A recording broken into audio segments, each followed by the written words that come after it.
जिंदगी में हर वो पल कीमती है जो इंसान को सुकून देता है।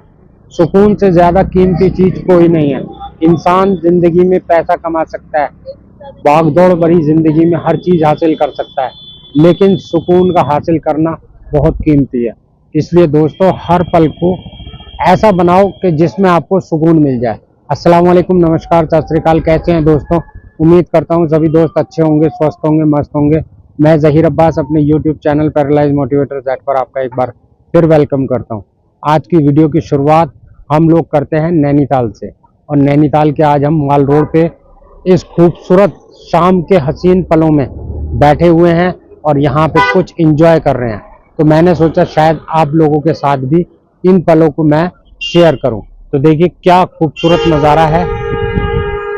झील के अंदर इतनी सारी बोट चल रही हैं और मैं इस पल को अपने सभी दोस्तों और भाई बहनों के साथ में शेयर करना चाहता था, जिससे कि आपको भी ये सब चीज़ें देख के कुछ पल के लिए सुकून मिल जाए। क्योंकि हम लोग हर वक्त किसी न किसी परेशानी में और बेसुकूनी में ग्रस्त रहते हैं। तो मैंने इसीलिए सोचा कि आपके साथ ये पल शेयर करा जाए। ये खूबसूरत वादियाँ, ये खूबसूरत पानी, ये खूबसूरत झील और इतना सारा ट्रैफिक। देखिए, एक साइड में तो ट्रैफिक है और एक साइड में सुकून है, जिसको हासिल करना इंसान के लिए मामूली बात नहीं है। तो दोस्तों देखिए, मैं यहाँ नैनीताल के माल रोड पे घूम रहा हूँ।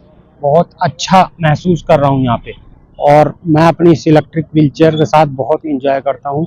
ऊपर वाले का बहुत शुक्र है।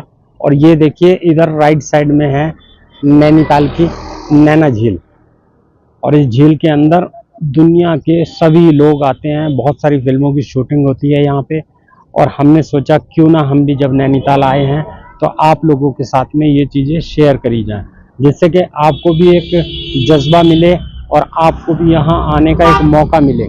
आप भी मेरे को देखकर कि जिस तरह से मैं घूमता हूँ उस तरह से आप भी घूमने की कोशिश करें, तो आपकी लाइफ किसी न किसी तरह नॉर्मल हो जाए। और यहाँ पे सानिया जोया बैठी हैं दोनों, और ये सामने कैंडल शॉप है। ये नैनीताल का माल रोड है। यहाँ पे इस तरह के बैटरी रिक्शा चलते हैं, और ऊपर ये पहाड़ों में, वादियों में बहुत ठंडा महसूस होता है। जब हम यहाँ पे अभी आए थे थोड़ी देर पहले, तो यहाँ पे बारिश हो रही थी और बहुत ज़्यादा ठंडक थी अभी, लेकिन एकदम यहाँ पे पल पल में मौसम बदलता रहता है। हर पल मौसम बदलता है, जिसकी वजह से यहाँ का मौसम बड़ा सदाबहार है। थोड़ी देर में बर्फ़ पड़ने लगती है, थोड़ी देर में बारिश हो जाती है, थोड़ी देर में बादल नीचे आ जाते हैं, और थोड़ी देर में ही धूप निकल जाती है। और जिस टाइम धूप निकलती है तो वो सबसे ज़्यादा सुहाना मौसम होता है। जिंदगी के हर पल को सुकून में महसूस करने के लिए और जिंदगी के हर पल को एंजॉय करना हमारा फर्ज बनता है। जिंदगी की इस भागदौड़ भरी जिंदगी में और बीमारी में और परेशानी में इंसान अपने लिए जिंदगी जीना भूल जाता है। वो सोचता है सिर्फ मेरी जिंदगी ये पिंजरा ही है, ये बेड ही मेरी जिंदगी है। लेकिन उसके अलावा हमें अपने आप को अच्छा महसूस दिखाने और अच्छा महसूस फील कराने के लिए अपने लिए जिंदगी के कुछ पल निकालने ज़रूरी है, वरना हम इसी परेशानी में ग्रस्त रहेंगे और यूं ही मर जाएंगे और यूं ही चले जाएंगे। मेरे बहुत सारे भाई बहन इस तरह से परेशान हैं कि मेरे को ऐसा लगता है कि बस मैं किसी तरह ऊपर वाले से दुआ करूं और उनकी परेशानी को दूर करा दूं। मैं अपनी भी परेशानी दूर करा दूं और अपने भाई बहनों की भी परेशानी को दूर करा दूं। ये खूबसूरत नज़ारे, ये खूबसूरत वादियाँ, ये खूबसूरत पहाड़ और ये खूबसूरत दरिया, खूबसूरत पेड़ हमें महसूस कराते हैं कि हम भी इस दुनिया में ज़िंदा रहने के लिए हैं। मरना तो एक दिन सबको है। जो इंसान जहाँ से आया है उसको वापस तो ज़रूर जाना है। वापस जाए बगैर इंसान कोई कामयाबी हासिल नहीं कर पाएगा। तो क्यों ना, जब ये ज़िंदगी हमें इतनी खूबसूरत मिली है, तो हम किसी न किसी तरह अपने आप को अच्छा, बेहतर और महसूस कराएं।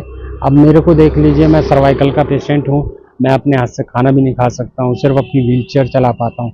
लेकिन उसके बावजूद भी मैं अपने को खुश रखने और अपने परिवार को खुश रखने और अपनी एक्टिविटी को बढ़ाने के लिए कुछ ना कुछ एक्टिविटी इस तरह की करता रहता हूँ, जिससे कि मुझे भी खुशी मिले।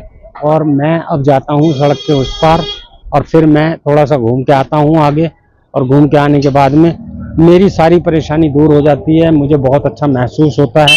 बस दिल करता है कि तू इसी तरह घूमता रहे और इसी तरह अपने व्हीलचेयर को लेकर एंजॉय करता रहे, तो सारी चीज़ें ऑटोमेटिक अपने आप ही नॉर्मल हो जाती है।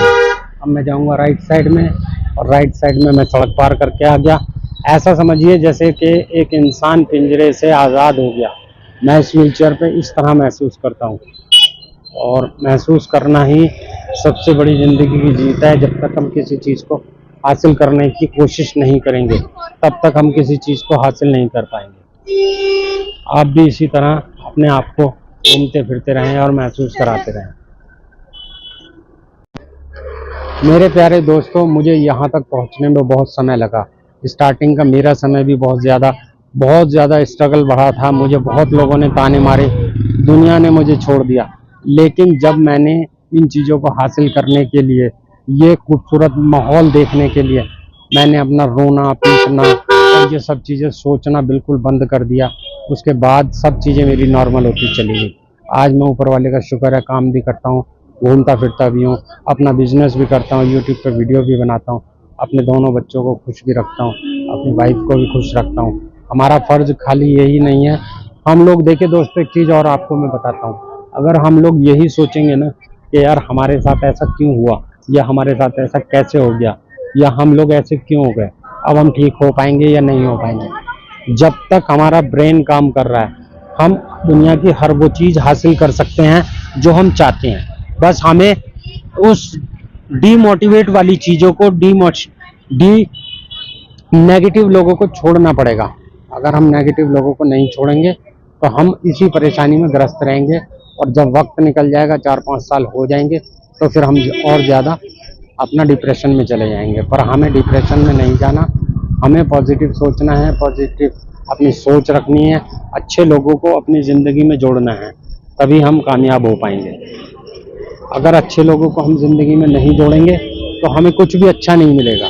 क्योंकि मैंने भी पुराने लोगों को सबको छोड़ दिया, तब जाके मेरे को खुशी हासिल हुई। सिर्फ ऊपर वाले को याद करना, ऊपर वाले से बातें करना। आप लोगों को मजाक तो लगेगा, इंसान ऊपर वाले को मानने का दावा तो करता है, लेकिन उसको एहसास नहीं करता। उसको इस चीज़ का एहसास नहीं है कि ऊपर वाली भी शक्ति कोई है जो हमारे को बेहतर कर सकती है, हमारे सारे काम आसान कर सकती है। सिर्फ हम ऊपर वाले को मानने का दावा तो करते हैं, लेकिन सच्चे दिल से नहीं मानते। अगर हम उसको सच्चे मन से माने तो एक बहुत बड़ा एग्जाम्पल आपके सामने मैं हूँ। मैं कभी किसी से मदद नहीं मांगता सिवाय ऊपर वाले के अलावा, और ना ही मैं किसी के आगे हाथ फैलाता, और ना ही अपनी परेशानी किसी से शेयर करता। सिर्फ ऊपर वाले से शेयर करता हूँ, तभी जाके मेरी चीज़ें ऊपर वाला ठीक करता है। मैं जो मांगता हूँ वो मुझे दे देता है, और जो मेरे लिए अच्छा होता है सबसे पहले वो मुझे वो चीज़ देता है। आप लोगों की, बहुत सारे लोगों की शिकायत होती है कि हमारी वाइफ हमारी बात नहीं मानती, या हमारी वाइफ हमारी चीज़ों को पूरा नहीं करती, हमसे बच के भागती है। देखिए, कुछ पाने के लिए कुछ खोना पड़ता है। अगर आप इस कंडीशन में अपनी वाइफ को खुश रखना चाहते हैं तो आप सबसे पहले खुद पॉजिटिव होइए और सब्र रखिए, पेशेंस रखिए। गुस्से में कोई भी काम मत करिए। अगर गुस्से में आप कोई काम करेंगे तो वो काम नहीं होने का, आपका वो काम सारा बेकार हो जाएगा। आप प्यार से बात करिए, चाहे आपको कितनी भी परेशानी हो रही है, कितनी भी कोई दिक्कत हो रही है। आप पेशेंस, धैर्य रखिए, पेशेंस रखिए, और फिर उसके बाद में उस काम को करिए, तो फिर आपका काम करने वाला भी खुश होकर काम करेगा। और सबसे ज़्यादा मेन चीज़ जो है, ऊपर वाले को याद करें और फिर उससे मांगें, और फिर अपने काम धंधे के बारे में सोचें। कोई भी काम धंधे के बारे में सोचें, क्योंकि जब इंसान के पास में ऊपर वाला होता है और पैसा होता है तो वो अपनी सारी चीज़ों को आसानी से खरीद सकता है। हम अपना इलाज भी करा सकते हैं, घूम सकते हैं, फिर सकते हैं। उसके लिए हमें पैसा बहुत ज़्यादा ज़रूरी है। आप यकीन नहीं मानेंगे, मैंने अपनी ज़िंदगी की कमाई हुई सब चीज़ें छोड़ दी, सब चीज़ें बर्बाद हो गई। 1.5 करोड़ रुपए के लगभग मैं अपने इलाज में लगा चुका। जो मेरी एक्सीडेंट से पहले की चीज़ें कमाई हुई थी, पैसा था, ज्वेलरी थी, वो सब मैंने बेच दिया। उसके बाद में धीरे धीरे सब चीज़ें नॉर्मल होती चली गई। आज मैं इन हसीन वादियों का, इन सब चीज़ों का आनंद उठा पा रहा हूँ, तो वो सिर्फ ये है कि आपकी दुआएं हैं, आपका साथ है, और आप लोग मेरे लिए प्रे करते हैं, तब जाके ये चीज़ें नॉर्मल होती हैं। तो ये थी दोस्तों मेरी नैनीताल की वीडियो। उम्मीद करता हूँ आज की वीडियो आपको पसंद आई होगी। पसंद आए तो लाइक करिएगा, शेयर करिएगा और चैनल पे नए होते हैं तो सब्सक्राइब करके बेल आइकन को ऑल कर लिया करें। छोटा सा अच्छा सा कमेंट कर दिया करें और हाइप कमेंट के अंदर एक हाइप का बटन आता है, उसको ओके करके और आप हाइप भी दे दिया करें, जिससे कि यूट्यूब हमारी वीडियो को ज़्यादा सर्कुलेट करे। Okay bye.